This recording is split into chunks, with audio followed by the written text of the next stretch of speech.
Bismillahirrahmanirrahim. Assalamualaikum warahmatullahi wabarakatuh. Allahumma salli ala Sayyidina Muhammad wa ala ali Sayyidina Muhammad kama sallaita ala Ibrahim wa ala ali Ibrahim wa barik ala Sayyidina Muhammad wa ala Sayyidina Muhammad kama barakta ala fil alamin innaka Hamidum Majid. Alhamdulillahi rabbil alamin. Alhamdulillahirrahmanirrahim. Nawaitu at-ta'allum wa ta'lim wa tadhakkur wa tadhkir wa naf'u wal intifa' wal ifad wal istifada wal hasu ala tamassuki bi kitabillah wa sunnati rasulillah sallallahu alaihi wasallam wa du'a ila al-huda wa da'al khair wa ibtigha wajhillah wa mardatihi wa qurbihi wa nawasawabihi subhanahu wa ta'ala. Amma ba'd. Ahlan wa sahlan, saya Sayyid Muhammad Al-Habsyi. Malam ini kita akan membahas satu tema yang sangat menarik, yaitu yang berjudul Hal ya'agilu an takuna al-hidayah wa dhalala biyadillah wahdahu lam yuhasibuna 'alaiha alaysa hadha wadihan fi qauli ta'ala, yaitu apakah masuk akal jika petunjuk, artinya hidayat, dan kesesatan ad-dhalalah hanya ada di tangan Allah, lalu Allah menghukum kita atasnya? Ini pertanyaan. Ini yang kita mesti jawab. Saya mendapatkan satu tulisan dari satu ulama, akan kita bahas malam ini. Artinya, bukankah ini jelas dalam firman Allah yang maha tinggi? Artinya, di dalam Quran disebutkan di surat An-Nahl ayat 93, Allah Ta'ala, walau sya'allahu liyajalakum ummatan wahidatan walakinna yadhillu man yasha' wa yahdi man yasha' wa la tas'alunna amma kuntum ta'malun. Surat An-Nahl ayat 93. Dan sekiranya Allah menghendaki, niscaya Dia menjadikan kamu satu umat saja. Dia menjadikan kamu satu umat saja, tetapi Allah menyesatkan siapa saja yang dikehendaki dan bertunjuk pada siapa yang Dia kehendaki, dan kamu pasti akan ditanya tentang apa yang telah kamu kerjakan. Al-Quran.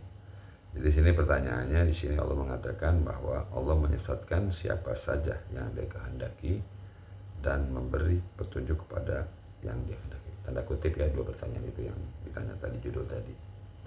Kemudian di ayat yang lain, kalau Allah Ta'ala di dalam surat Al-Fatir ayat 35, Allah Ta'ala, aman zina lahu su'u amalih farahu hasna wa inna allaha yadullu man yasha wa yahdi man yasha fala tadhhab nafsaka alaihim hasarat inna allaha alimun bima yasna'un. Jadi disebutkan Allah berfirman, maka apakah pantas orang yang dijadikan terasa indah perbuatan buruknya lalu menganggap baik perbuatan itu? Sesungguhnya Allah menyesatkan siapa saja yang dikehendaki dan berpetunjuk kepada siapa yang Dia kehendaki. Maka janganlah kamu ya Muhammad biarkan dirimu binasa karena kesedihan terhadap mereka. Sesungguhnya Allah Maha mengetahui apa yang mereka perbuat. Surah Al-Fatihah ayat 35. Nah, ayat-ayat yang di atas tadi adalah ayat syubhat yang dalam teks tulisannya, bacaannya yahdi may yasha wa yudhillu may yasha. Jadi yahdi, memberi petunjuk yang Allah kan, may yasha itu Allah kehendaki ini dapat petunjuk, dan satu lagi Allah menyesatkan yang Allah kehendaki. Artinya memberikan petunjuk yang Allah kehendaki dan menyesatkan kepada orang yang kehendaki. Ini yang kita akan bahas. Dalam ayat tersebut seperti disebutkan, walamma na'malu shalihat wa natkul ma'asi. Ketika kita melakukan suatu perbuatan saleh, yang satu karena dapat hidayat, dan satu lagi berbuat saleh kemudian meninggalkan maksiat. Pertanyaan, lalu mengapa kita melakukan perbuatan baik dan meninggalkan perbuatan buruk? Ini pertanyaan yang mesti dijawab. Ini adalah, kata beliau ini adalah pertanyaan yang sangat penting. Dan ini kita jawab dengan beberapa rincian dan alasan, dan kita uraikan satu persatu dengan izin Allah. Dalam kita hentikan dengan beberapa poin. Yang pertama, at-tafsir sahih li ayatillah yakunu bi-dhahir ilaiha bisyakal. Penafsiran yang benar atas ayat-ayat Allah adalah dengan melihatnya secara menyeluruh. Ya. Jadi penafsiran yang benar atas ayat-ayat Allah adalah dengan melihatnya secara menyeluruh, bukan dengan melihat setiap ayat secara terpisah. Karena Al-Quran saling menafsirkan satu sama lain dalam banyak hal. Dan maknanya mirip dengan gambar. Nah ya, ini beliau memberikan contoh seperti contoh gambar. Jika Anda melihat sebagian kecil dari gambar tersebut, contoh ya, ini hanya contoh, sebagian kecil dari gambar tersebut, Anda tidak akan menyukainya dan akan tahu apa gambar itu. Tetapi jika Anda melihatnya secara menyeluruh, Anda akan memahami gambar tersebut dengan jelas. Jadi artinya Quran itu tidak bisa dipahami secara sepotong-sepotong. Jadi itu Quran itu saling berketerkaitan. Ada keterkaitan, saling menafsirkan. Jadi dalam berilmu harus secara menyeluruh, tidak setengah-setengah, agar tidak gagal paham. Itu poin yang pertama. Yang kedua, Allah berfirman, ya, Allah Ta'ala yuhibbu lana al-iman. Allah itu menyukai, mencintai kepada kita al-iman. Artinya Allah menyukai kita untuk beriman. Wa yad'unana ilaih. Dan Allah mengajak kita untuk kembali kepadanya, beriman dan kembali kepada Allah Ta'ala. Wa yakrahu lanal kufur. Itu alasan kedua. Jadi Allah membenci kepada kita kalau kita kembali kepada kekufuran. Jadi Allah suka kepada hamba-hambanya. Alasan pertama ya, Allah suka kepada hamba-hambanya agar kita beriman, dan Allah mengajak kita untuk kembali kepadanya. Dan Allah membenci kepada hal-hal kekufuran. Jadi di sini jelas bahasanya bahwa Allah mengajak kita kepada iman dan mengajak kepada Allah di dalam agamanya yang lurus, istiqomah mustaqim, dan Allah membenci pada hal-hal kekufuran. Sesuai dengan firman Allah Ta'ala, kalau Allah Ta'ala in takfuru fa innallaha ghaniyun ankum wa la yarda li ibadil kufra wa in tashkuru yardahu lakum. Di dalam surat Az-Zumar ayat 7 Allah firman, jika kamu kufur, sesungguhnya Allah tidak memerlukanmu. Jadi kalau kita kufur, Allah nggak perlu kita. Dia pun tidak meridhoi kekufuran hamba-hambanya. Nah, di situ Allah tidak suka hamba-hambanya jadi kufur. Jadi Allah mengajak kita untuk beriman. Jadi tidak ada, ini kias. Nah, ini penjelasannya seperti ini diantaranya ya. Jadi jika kamu kufur, sesungguhnya Allah tidak memerlukanmu. Dia pun tidak meridhoi kekufuran hamba-hambanya. Jika kamu bersyukur, dia meridhoi kesyukuranmu itu. Surat Az-Zumar ayat 1. Jadi fa innallaha ghani ankum wa yarda li ibadil kufur fa in tashkuru yarda lakum. Jika kamu bersyukur, kamu beriman, tidak kufur, maka Allah ridha kepada kalian. Jadi di situ ada ajakan ya, dalam ini ada ajakan Allah menyatakan bahwa Allah tidak suka kekufuran. Yad'una ilal iman wa yad'una ilallah yu'minu billahi wa rasuli. Kita beriman, itu Allah ngajak kita, dan Allah benci kepada kekufuran. Di sini bahasa jelas bahwa Allah, jika kamu kufur atas iman yang Allah beri petunjuk, sesungguhnya Allah tidak memerlukanmu. Allah nggak butuh kita. Allah nggak butuh kita. Dia pun tidak meridhoi kekufuran hamba-hambanya. Jika kamu bersyukur, dia meridhoi kesyukuranmu itu. Jadi artinya Nabi Muhammad SAW diutus ke bumi utusan Allah dengan membawa Al-Quran, itu satu tanda bahwa Allah menginginkan kita kebaikan, Allah menginginkan keimanan, sehingga Allah kirim Nabi Muhammad SAW di antara umat akhir zaman agar kita mendapat petunjuk, agar kita mengenal iman dan mengenal Allah. Jadi kalau bahasa Quran yang awal tadi, syubhat tadi, yahdi may yasha wa yudhillu may yasha, Allah memberikan petunjuk kepada yang dia sukai, yang dia kehendaki, dan memberikan kesesatan kepada yang disukai. Itu syubhat. Artinya ayat ini tidak dijelaskan secara teks. Artinya di situ tanda bahwa Allah menginginkan kita keimanan.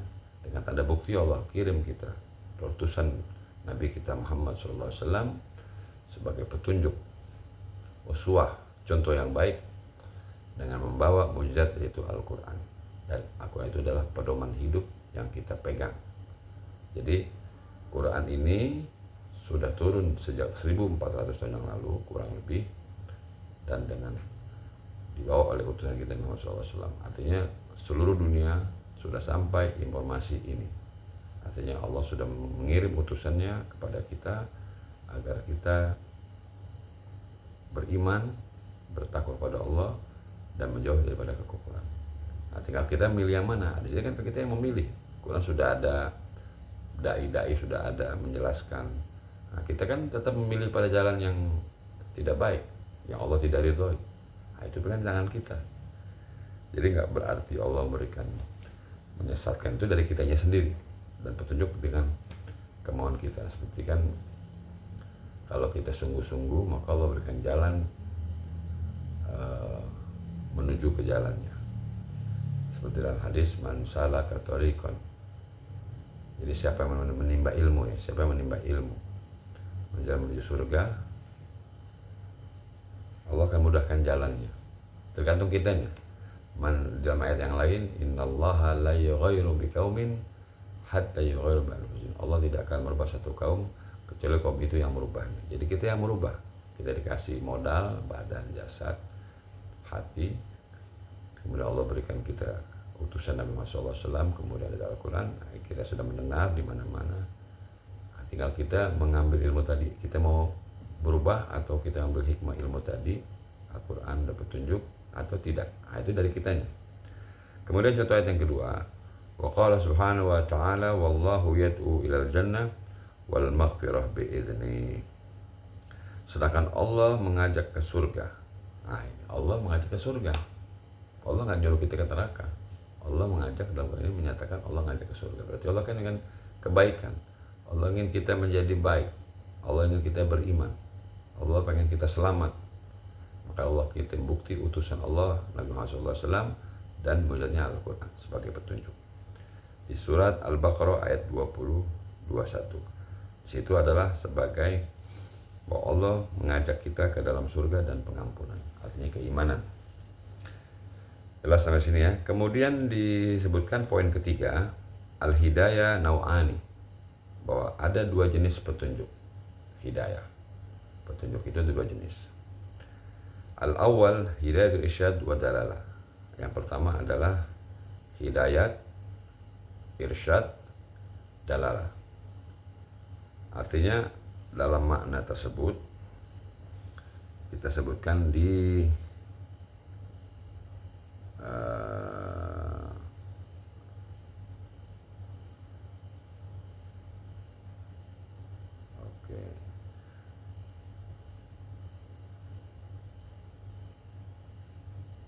sebentar. Baik. Kita lanjutkan kembali bahwa di sini ada dua makna petunjuk. Kita akan uraikan. Pertama kita mulai dulu ya. Bahwa pertama adalah bimbingan atau hidayat, irsyad, dalalah. Kita uraikan di sini kalimat, sebentar. Kalimat uraian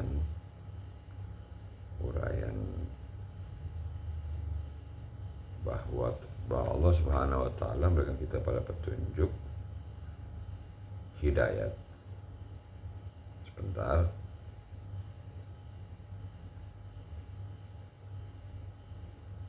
Nah, Di sini ada dalam makna disebutkan bahwa hidayat fi syari huwa taufiqil lil abdu wal ihamu likubulil haq. Jadi hidayat itu terbagi menjadi dua jenis. Hidayah dalam syariat adalah pertolongan Allah kepada hamba-hambanya, ilhamnya untuk menerima kebenaran dan bimbingannya menuju jalan yang lurus, yaitu iman dan Islam. Hidayah itu terbagi menjadi dua jenis, hidayah petunjuk dan bimbingan. Ya, jadi sini maknanya ada hidayat, ya, ada juga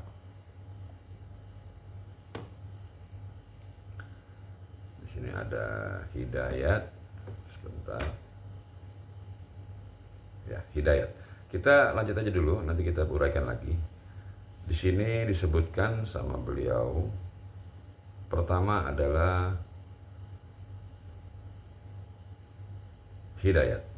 Hidayat kedua, al-awwal hidayatun irsyadun wa dalalah. Hidayah petunjuk. Kemudian irsyadun, petunjuk juga, wa dalalah, memberikan tahu jalan. Mandala ala khairin wallahu misru ajri fa'il, di antara hadisnya. Pertama adalah bimbingan, petunjuk dan jalan, menunjukkan jalan. Wahiyallah wa li ghairi minal anbiya was salihin wa fi bayan tariqul jannah was shawab. Dan itu adalah milik Allah dan para nabi. Artinya memberikan petunjuk itu selain Allah adalah para nabi dan rasul. Nah, seperti Nabi Muhammad SAW sekarang itu, Rasulullah mengajak kita pada hidayat. Kemudian dai-dai kita, habib kita, ustadz kiai-kiai kita memberikan nasihat di dalam semua faktor agama. Beliau mereka mengajak kita kepada hidayat. Jadi mereka nggak mengajak, itu yang disebut namanya hidayat yang pertama. Orang-orang soleh, dan di dalamnya terdapat penjelasan tentang jalan yang benar dan lurus. Di dalam ceramah-ceramah mereka, dalam penjelasan mereka, dalam kitab-kitab mereka memberikan petunjuk pada jalan yang lurus. Itu hidayat yang pertama. Itu oleh para rasul, para nabi, dan para dai-dai. Ya, kita bisa lihat di beberapa media sosial, ya, entah langsung di majelis atau di masjid atau di beberapa media sosial. Nah, yang kedua adalah asani hidayah taufiq wa i'anah wa tathbit. Yaitu yang kedua adalah hidayah, itu yang pertama tadi sudah jelas. Hidayah yang kedua adalah hidayah taufiq wa i'anah wa tathbit. Yaitu hidayat. Hidayah di sini adalah wahiyallahu wahdahu la ghairi wa biha yatawajjahu qalbul insan ila Allah wa ni'anu ala tariqil khair wal huda. Dan itu hanyalah untuk Allah semata. Artinya ini langsung dari Allah Ta'ala. Yang kedua, bukan untuk selainnya, bukan selainnya. Jadi bukan lain, nggak, hanya ini hanya dari Allah Ta'ala langsung. Dan dengan itu, dengan hidayah tadi, hati manusia diarahkan kepada Allah dan dibentuk di dalam kebaikan dan petunjuk. Seperti ilham di hati kita, Allah kasih. Sebut namanya dalam bahasa Arab itu hidayah, petunjuk, kemudian taufik, kebaikan di hati kita, bimbingan dan pertolongan untuk kita berbuat baik, dan kemudian dikuatkan, tasbit namanya. Itu diantara dua hidayat. Kemudian contoh kedua penjelasan di atas, artinya contoh, kita berikan contoh hidayat yang pertama. Di sini disebutkan beliau, sa'ala rajulun aina tariq ilal mustashfa fa qultu fi nihayati hadzal syari' taqal mustashfa. Ini contoh di antara hidayat dari manusia, dari para ulama. Seorang pria bertanya kepadamu, di mana jalan menuju rumah sakit? Kamu menjawab, rumah sakit berada di ujung jalan ini. Ini seperti petunjuk dan tanda. Hadza bisa hidayah irsyad wal bilad. Contoh yang pertama. Jadi ini petunjuk dari ulama, kiai, habaib, dai-dai. Jadi kita tanya rumah sakit di mana? Nah, rumah sakit aja di ujung jalan ini. Itu namanya kita berikan tahu, ini loh hukumnya kalau nggak sholat, kayak gitu. Ini loh petunjuk kalau kamu tidak sholat. Ini loh Allah, itulah iman, inilah Rasul, ini para nabi, ini para malaikat. Ada siksa kubur dan lain-lain. Itu seperti tadi contoh kiasnya. Itu hidayat yang pertama. Kemudian contoh hidayat yang kedua yang dari Allah Ta'ala. Summa sa'alka rajulun akhar ainal mustashfa fa qultu lahu arkabu ma'i summa awsalathu bisayaratik ila babil mustashfa. Ini kemudian seorang pria lain bertanya kepadamu, di mana rumah sakit? Dia kamu menjawab, naiklah bersamaku lalu mengantarkannya dengan mobilmu ke pintu rumah sakit. Nah, jadi yang awal hanya ditunjuk itu jalannya di sana. Kalau ini tidak, kita diajak bareng dengan mobil kita, diantarkan sampai pintu rumah sakit. Artinya ini petunjuk Allah langsung, disebut taufik, bahwa Allah menolong kita, memberikan kita hidayah, taufik, agar kita kembali kepada jalan yang lurus, kepada jalan Allah Ta'ala. Langsung Allah berikan petunjuk di dalam hati kita. Itu disebut namanya taufik, hidayat. Yang tadinya ini orang mendengar ceramah-ceramah, ya kan, tahu-tahu hatinya dapat petunjuk dari Allah Ta'ala, lalu dia berubah. Itu disebut hidayah, taufik, waliana. Jadi hidayah petunjuk, kemudian taufik dalam hati, dan ini pertolongan. Allahu yahdi man yasha wa yudhil man yasha. Hidayah, taufik, wa i'anah. Hadun yastati'u ay yahdi ragaman an iratillahi wal ahad yastati'u ay adhan ragaman anillah. Allah memberi petunjuk kepada siapa yang dia kehendaki dan menyesatkan siapa yang dia kehendaki. Petunjuk, pertolongan, dan bantuan. Tidak ada seorang pun yang dapat mendapat petunjuk tanpa kehendak Allah Ta'ala. Dan tidak ada seorang pun yang dapat tersesat tanpa kehendak Allah. Jadi semua di tangan Allah, biyadillah. Oke. Kemudian lakinnallaha malikun hidayah wal idlal. Tetapi Allah adalah pemilik petunjuk dan kesesatan. Allah yang membimbing, Allah yang memiliki semua. Itu kurang lebih seperti itu. Kemudian qad baina asbaban wa syurutan lil hidayah wa dhalal fi hadhihi min masyiatih. Nah, dia telah menjelaskan bahwa sebab-sebab dan syarat-syarat petunjuk dan kesesatan, dan ini adalah kehendaknya. Ya, betul.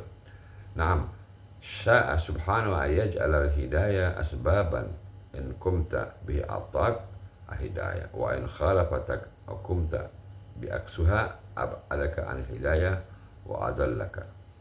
Jadi di sini maknanya ya ayat apa maksud tadi sebab-sebab. Allah SWT berkehendak untuk menjadikan petunjuk sebagai sebab-sebab jika kamu melakukan dia dengan memberimu petunjuk. Jadi kita mulai berbuat baik. Kita dapat petunjuk dari para ulama, kita ingin berbuat baik, ingin beriman, ingin bertaubat. Nah, sebab-sebab itulah Allah akan berimu petunjuk.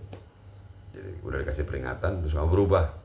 Nah, itu sebabnya Allah akan berikan petunjuk. Karena kita yang mau ingin berubah, maka Allah akan berikan petunjuk kepada kita. Itu kurang lebih. Dan dia akan memberimu petunjuk. Dan jika kamu melanggarnya atau melakukan sebaliknya, dia akan menjauhkanmu dari petunjuk dan menyesatkanmu. Jadi kalau kita yang sudah dikasih peringatan, para ulama sudah mendengar hadis, mendengar ayat, penjelasan hukum ini, beriman dan lain-lain dalam agama, kalau kita menolaknya, nah di sini dikatakan yudhillu may yasha. Jadi jika kamu melanggarnya, tidak melakukan sebaiknya, dia akan menjauhkanmu dari petunjuk dan menyesatkanmu. Itu dari kitanya sendiri. Undur wa ta'ammul, maka lihatlah dan renungkanlah, kata beliau. Kalau Allah Ta'ala disebut dalam satu surat ini, kita renungkan lain, kita sebutkan ayat ini. Kalau Allah Ta'ala qad ja'akum minallahi nurun wa kitabim mubin. Telah Allah berfirman dalam surat Al-Maidah ayat 15, sungguh telah datang kepadamu cahaya dari Allah, ya Nabi Muhammad, dan kitab suci yang jelas, Al-Quran. Nah, yang saya bilang tadi, Allah nyatakan sudah datang kepadamu nur, ya kan, wa kitabil mubin, Quran, Nabi Muhammad, dan cahaya. Yahdi bihillahu may tabi'a ridwanahu subulas salam wa yakhrujuhum minadh dhulumati ila nur bi'idni wa yahdihim ila siratim mustaqim. Di surat Al-Maidah ayat 16. Sungguh telah datang kepadamu cahaya dari Allah Ta'ala, yaitu Muhammad, dan kitab suci yang jelas, Al-Quran. Dengan kitab suci Allah menunjukkan kepada orang yang ikuti ridhanya jalan-jalan keselamatan, mengeluarkannya dari berbagai kegelapan menuju cahaya dengan izinnya, dan menunjukkan padanya satu jalan yang lurus. Nah itu kan, jadi Nabi Muhammad dan Al-Quran memberikan itu syaratul hada ihdinas syaratul mustaqim. Hada syrati, ini jalanku, jalan syaratul mustaqim, dari tempat kegelapan menjadi ke cahaya. Artinya di sini sudah jelas Allah nyatakan, Allah udah kasih petunjuk, ini loh jalannya. Nah, tinggal kita mau ambil atau enggak, kita mau mengikuti atau tidak ya, dalam mengikuti jalan-jalan tadi. Minal ladzina yahdihim muwafaqal ayah. Lalu siapakah mereka? Siapa yang berpetunjuk oleh Allah sesuai dengan ayat tersebut di atas tadi? Ayat itu pertanyaan. Al jawab minha, jawabannya adalah manittaba ridwana. Nah, disebutkan dalam ayat tadi bahwa orang yang dimaksud yang dapat petunjuk sesuai ayat ini adalah dengannya kitab suci Allah menunjukkan kepada orang yang ikuti ridhonya. Mananya ikutilah apa yang diridhoi Allah dari perbuatan soleh, maka Allah akan membimbingmu. Ini kaidahnya jelas. Jadi kalau kita sudah jelas ada Al-Quran, sudah ada Nabi Muhammad SAW, ikutilah apa yang diridhoi Allah. Karena dalam ayat, kalau in kuntum tuhibbunallah fattabi'uni, jika kamu mencintai Allah maka ikuti aku, ikuti Nabi Muhammad. Fattabi'uni in kuntum tuhibbunallah fattabi'uni, Nabi Muhammad SAW. Dan kita sudah kenal siapa Nabi Muhammad. Di situ ikuti apa yang diridhoi Allah dan perbuatan soleh, maka Allah akan membimbingmu. Ini kaidahnya jelas. Jadi dari kitanya. Jadi jangan salahkan siapa-siapa, salahkan diri kita sendiri. Baik, kita lanjutkan. Wahdi ilaihi man anab. Lalu memberikan petunjuk kepadanya dan petunjuk ke jalan yang bagi orang-orang yang bertaubat. Nah, orang yang bertobat, Allah memberikan jalan. Dia ingin bertobat, kembali kepada jalan Allah. Itulah mereka-mereka yang dimaksud wa yahdi ilaihi man anab, dan berpetunjuk ke jalan bagi orang yang bertobat. Jadi kalau dia ngeyel, ya Allah sesatkan dia, karena dia sendiri yang membuat. Halla hadat min yahdihillahi wa faqal ayat. Apakah Anda memperhatikan siapa saja yang bertunjuk oleh Allah sesuai dengan ayat tersebut, yaitu man anab, bagi orang yang bertobat. Jelas jawaban. Man anab, siapa yang bertobat, artinya ingin berubah menjadi orang baik, menjadi hamba yang soleh, dia bertobat, maka Allah memberikan dia yahdi ila shiratil mustaqim. Barsa yang kembali kepadanya, dia akan mendapat petunjuk, pertolongan dan perhatian. Wa makana Allah yudillu qauman ba'da idhadahum hatta yubayyana lahum ma yattaqun. Di surat Al-Taubah ayat 15 Allah menyebutkan di surat yang lain, Allah sekali-sekali tidak akan menyesatkan suatu kaum setelah dia memberinya petunjuk sampai dia menjelaskan kepadanya apa yang harus mereka jauhi. Jelasnya, Allah sekali-sekali tidak akan menyesatkan. Allah nggak menyesatkan suatu kaum setelah dia memberinya petunjuk. Jadi tidak akan, kalau Allah sudah berpetunjuk, dia akan tersesat setelah dia menjelaskan kepadanya apa yang harus mereka jauhi. Kan udah jelas hukumnya, siapa mengajarkan perintah Allah dan menunjukkan hal-hal yang dilarang, Allah yang haramkan. Ba'da ma bayyana lahum ma yattaqun, sampai dia menjelaskan kepadamu apa-apa yang harus kamu jauhi. Surat At-Taubah ayat 15. Summa taraku ma bainahum, kemudian mereka meninggalkan apa yang ada di antara mereka. Artinya mereka malah meninggalkan taraku ma bainahum. Falamma zaghu azagha lahum qulub, maka tatkala mereka berpaling dari kebenaran, menolak kebenaran Nabi Muhammad, menolak petunjuk dari para ulama dan lain-lain, maka Allah akan memberikan hati mereka dan Allah tidak akan beri petunjuk kepada kaum yang fasik. Surat As-Saff ayat 5. Mereka berpaling dari kebenaran. Azagu aymalu ilal haq, mereka berpaling dari jalan kebenaran. Mereka sendiri yang menolak. Dan zaman Nabi Muhammad SAW kan Nabi berdakwah kepada mereka. Mereka menolak, mereka memusuhi.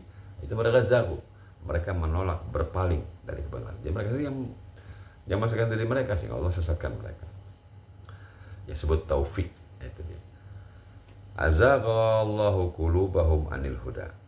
Allah memalingkan hati mereka dari, dan Allah tidak bertunjuk kepada kaum yang fasik. Di surat As-Saff, Allah memalingkan hati mereka dan Allah tidak memberi petunjuk kepada kaum yang fasik. Surat As-Saff ayat 5. Nah, itu fasik tadi, dia tidak menerima kebenaran. La yahdi man fasaka aw amarihi wat tamar. Malu ala haqi aw la ismu ab'aduhum abhanullahu anhu. Dia tidak maafkan orang yang melanggar perintahnya dan memberontak. Allah tidak akan maafkan orang-orang yang melanggar perintahnya dan memberontak. Artinya memberontak itu dia fasik, melakukan satu kemaksiatan. Mereka menyimpang dari kebenaran terlebih dahulu, lalu Allah menjauhkan darinya. Saya ulang, mereka menyimpang dari kebenaran terlebih dahulu, lalu Allah menjauhkan mereka darinya. Jadi Allah sesatkan karena mereka sendiri. Wallahu la yahdil qaumadh dhalimin. Allah tidak memberi petunjuk kepada kaum-kaum yang zalim. Surah Al-Baqarah ayat 28, sesungguhnya Allah tidak memberi petunjuk kepada pendusta lagi sangat ingkar. Surat yang lain, surat Az-Zumar ayat 3. Jadi Allah tidak memberikan petunjuk kepada orang-orang yang zalim, orang-orang yang pendusta lagi sangat ingkar menolak kebenaran. Ba'da sifati malayahdihim Allah hidayatu taufiq wa i'ana wa hiya min afalihim. Beberapa sifat orang yang tidak diberi petunjuk Allah yang tadi di atas, yaitu petunjuk, pertolongan dan bantuan yang berasal dari perbuatan mereka. Allah tidak akan tolong karena mereka sendiri yang mengingkar, mereka sendiri melanggar, mereka sendiri melawan, berontak. Seperti kita kisah dalam sejarah Rasulullah SAW. Di dalam hadis sahih, hadis qudsi disebutkan, Allah Ta'ala, ya ibadi kullukum dhallun illa man hadaitahu. Wahai hamba-hambaku, kalian semuanya adalah sesat kecuali yang aku beri petunjuk. Hasanan, wa kaifa tahmilu ala hadhil hidayah. Baiklah, kalau begitu bagaimana cara mendapatkan hidayah ini? Nah, itu pertanyaan. Bagiyatul hadis tadullu ala sabil hidayah. Di sisa hadis tadi, sambungan hadis tadi, inilah petunjuk untuk membimbing Anda kepada jalan hidayah. Di hadis selanjutnya,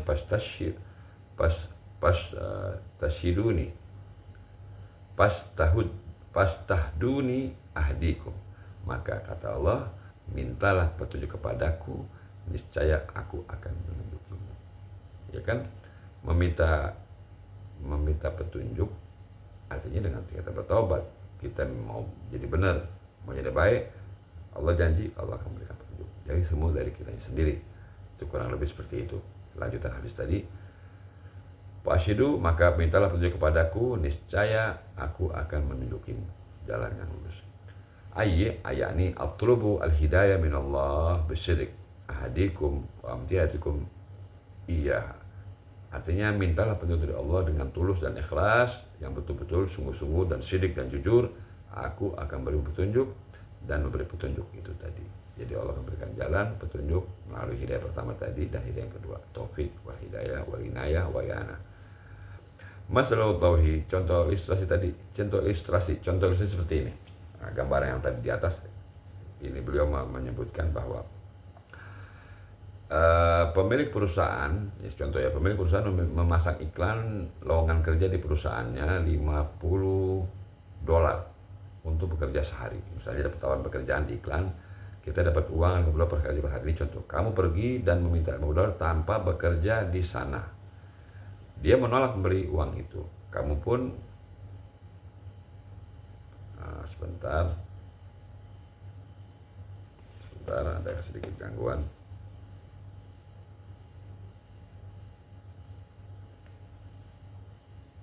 Ya, kita ulangi lagi. Di situ disebutkan bahwa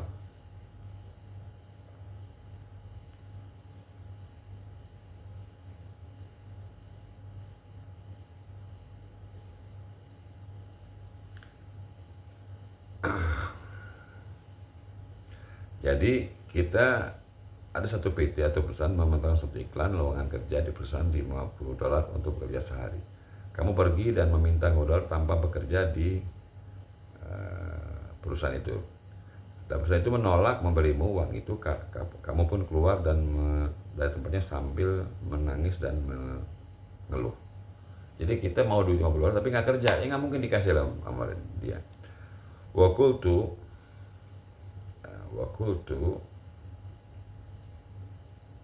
sebentar. Ya, uang itu miliknya, akan ada di tangannya dan dia menetapkan syarat untuk mendapatkannya, yaitu bekerja padanya dan kamu tidak memenuhi syarat yang dia tetapkan. Jadi kalau pengen $50 ada syaratnya, kamu bekerja dulu, setelah bekerja baru diberikan uang $50 tadi. Jangan mengeluh, jangan menangis, karena kamu hanya meminta uangnya, tidak bekerja. Itu ilustrasinya. Oleh karena itu dia tidak memberikanmu kepadamu, dan ini adalah keadilan bukan ketidakadilan. Artinya ini satu keadilan. Ya, bekerja ya ada duit, enggak ya enggak. Bukan kezaliman. Wallahu wal masal ala Allah, semisal itu. Al-hidayah biyadi. Wa kadzalika aksuha ad-dhalala wa dha'a syurutan lil hidayah. Dan Allah memiliki perumpamaan yang paling tinggi. Petunjuk ada di tangannya. Begitu pula kebalikannya, yaitu kesesatan. Dan dia menetapkan syarat-syarat untuk petunjuk. Itu tadi yang kita ceritakan dari awal. Petunjuknya kamu ikuti, kamu bertobat, maka Allah akan berikan jalan menuju kepadanya. Hidayat. Sudah Nabi Muhammad, sudah ada Al-Quran. Al-Khalasah, baik, ringkasan al-hidayah biyadillah wa qad bayanallahu syurutuha. Ya kan? Kam bisyuruti tahsulu ala hidayah wa kam asbabu dhalalah tahsulu alaihi adhan. Kesimpulan, petunjuk ada di tangan Allah, dan Allah telah menjelaskan syarat-syaratnya. Lalu kamu lakukan syarat-syarat tersebut, maka Anda akan mendapatkan petunjuk, dan lakukan hal-hal yang menyebabkan kesesatan, maka Anda juga akan mendapatkannya. Jadi tergantung kita syaratnya. Ikut petunjuk Allah, Allah berikan dia petunjuk. Kamu jauh dari Allah, maka Allah akan sesatkan dia. Jadi kembali ke kitanya sendiri. Itu diantara ilustrasinya. Wa dzakir, akhir ayat nazal fil Qur'an al-Karim, dan ingatlah ayat terakhir yang diturunkan Allah dalam Quran. Wattaqu yawman turja'una fihi ilallahi summa tuwaffa kullu nafsin ma kasabat. Waspadalah terhadap suatu hari, yaitu kiamat, yang padanya kamu semua dikembalikan pada Allah, kemudian tiap orang diberi balasan yang sempurna sesuai dengan apa yang telah dilakukan. Al-Baqarah ayat 281. Perhatikan ayat ini. Tuwaffa kullu nafsin ma kasabat ay amalta hiya wa taksibu hiya wa laysa su'al amma amalullah. Setiap orang beri balasan yang sempurna sesuai dengan apa yang dia lakukan. Maknanya dia bekerja dan dia mendapatkan penghasilannya. Artinya dia berbuat baik, dia akan dapat hasilnya. Berbuat jelek, dia akan dapat hukumannya. Dan pertanyaannya bukankah tentang apa yang telah dilakukan Allah, tapi apa yang kau lakukan. Allah disebut amma ta'malun. Baik, dan akhirnya di penghujung tema ini, illam tafham fadhkur jawab dalikal alim lima sa'ala anil qadar wal qada wa ma syabahu qala lahu dalikal alim ya bunayya in tas'alu yaumal qiyamah an amalillah bal satas'alu man amalik. Jika Anda tidak mengerti, ingatlah jawaban ulama itu kepada orang yang bertanya kepadanya tentang takdir dan qada dan hal-hal serupa. Ulama itu berkata kepadanya, wahai anakku, pada hari kiamat kamu tidak akan ditanya tentang perbuatan Allah, melainkan kamu akan ditanya tentang perbuatan. Ingat itu. Jadi kita akan bertanggung jawab apa yang kita perbuat. Petunjuk dan kesehatan kembali kepada kita sendiri. Ada yang kalau bila kita ingin minta petunjuk seperti Al-Fatihah, kita minta kepada Allah, ihdinas siratal mustaqim, ya Allah berikan aku petunjuk jalan yang lurus, siratal ladzina an'amta 'alaihim. Itu diantara kita minta dulu kepada Allah Ta'ala. Qultu, dia katakan, wabil hadisi al-qudsi sahih, saya berkata dalam hadis qudsi yang sahih, ya ibadi innama hiya a'malukum ahsiha lakum summa wafikum iyaha faman wajada khairan falhamdulillah wa man wajada ghairu dzalik fala yalumun illa nafsuh. Dalam hadis qudsi, wahai hamba-hambaku, sesungguhnya semua itu adalah amalan-amalan kalian yang aku catat untuk kalian. Jadi apa yang kita buat jelek atau buruk dicatat, kemudian aku sempurnakan, artinya dibalas untuk kalian. Maka bagi yang mendapatkan kebaikan, hendaklah dia muji Allah, alhamdulillah. Dan bagi yang mendapatkan selain itu, maka janganlah mencela kecuali dirinya sendiri. Imam Muslim. Nah, itu kurang lebih di akhir tema ini. Naam, la talumunu ila nafsak wa la tumullah. Ya, janganlah salahkan siapapun kecuali dirimu sendiri, dan jangan salahkan Allah Ta'ala. Demikian dari saya penjaga ini. Semoga bermanfaat. Wassalamualaikum warahmatullahi wabarakatuh.